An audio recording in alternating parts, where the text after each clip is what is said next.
Chapter 1. The Sky That Forgot to Breathe. The world had fallen silent in a way that made the few remaining noises feel louder than they should. A hollow wind drifted across cracked streets, rattling the skeleton of buildings that had long since surrendered to time and neglect. Rusted metal groaned under the weight of invisible forces, and shards of glass glittered like frozen tears in the pale light of the sun that barely pierced the thick ashen clouds. It was a landscape that had forgotten how to live and remembered only how to decay. A figure moved through the streets, solitary and deliberate. Dust clung to his clothes, grit to his hair, but he seemed almost untouched by the despair around him, as though some stubborn fragment of hope kept him moving. His boots kept him moving. His boots crunched against rubble, echoing in the empty streets like a heartbeat in a hollow chest. He carried a small pack, slung tightly across his shoulder, its contents hidden but essential, like the lost remnants of a civilization long gone. He paused at the edge of a collapsed overpass, peering down into the shadowed expanse below. Terrible at this. Nature was reclaiming what humans had abandoned.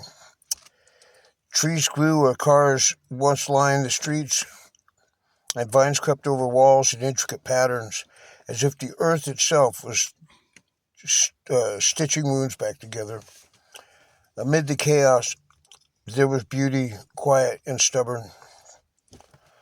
A flock of crows lifted from a toppled building, let me start that over. A flock of crows lifted from a toppled street lamp, their wings slicing through the still air, leaving ripples in the silence.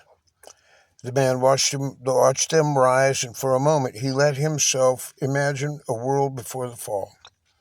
A world where the sky didn't weigh heavy on your chest, where streets held laughter instead of dust. But memory was a dangerous thing here, and he forced himself forward. He turned a corner and entered what had once been a marketplace. The stalls lay scattered, their colorful fabrics faded to muted grays and browns, but the scent of old spices lingered faintly in the air, a ghost of life long past. He ran his fingers over a broken counter, tracing the grooves as if the touch could summon back all the people who had moved through here, whose lives had been erased.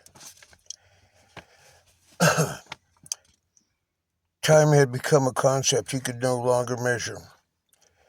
Days bled into nights with no distinction, and the sky above was a canvas of muted colors, ochre, ash, and the occasional streak of dying sunlight. Clouds gathered into turbulent clusters, moving with deliberate patience, threatening storms that might never come. He felt the first prickle of unease in his chest. From the distance came a low rumble, not of thunder, but of something larger, something the earth itself seemed to be whispering. He froze, listening. The wind shifted, carrying, with its metallic tang, sharp and bitter, like a memory of fire. The city beneath him trembled faintly, and he knew that even in this silence, change was coming. He pressed on, keeping in the shadows. The ruins were treacherous. Floors could collapse without warning, and walls might fall under the slightest pressure. Yet there was rhythm to his steps, a practiced care born of necessity. Each movement was calculated, each choice a matter of survival.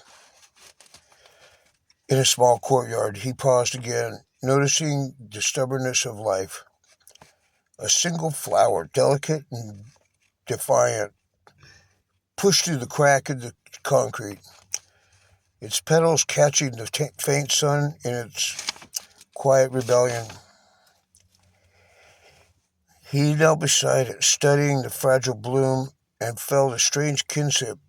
It survived, and so could he. Night fell slowly, bringing with it a deeper quiet. The wind had softened to a whisper, carrying only the faintest scent of decay and rain. He found shelter in a half-collapsed building, walls leaning like tired shoulders against one another. Inside, dust motes danced in the narrow shafts of light that managed to sneak through broken windows. He sank to the floor, careful not to disturb the remnants of what had once been home. As he moved, he allowed himself a moment to breathe, to feel the pulse of a world still stubbornly alive beneath the weight of its wounds. Somewhere beyond the horizon, something waited. Perhaps it was danger, perhaps it was salvation. But for now, he was alone, and the sky that had forgotten to breathe above him whispered only one thing: endure. And endure he would. Next will be Chapter 2.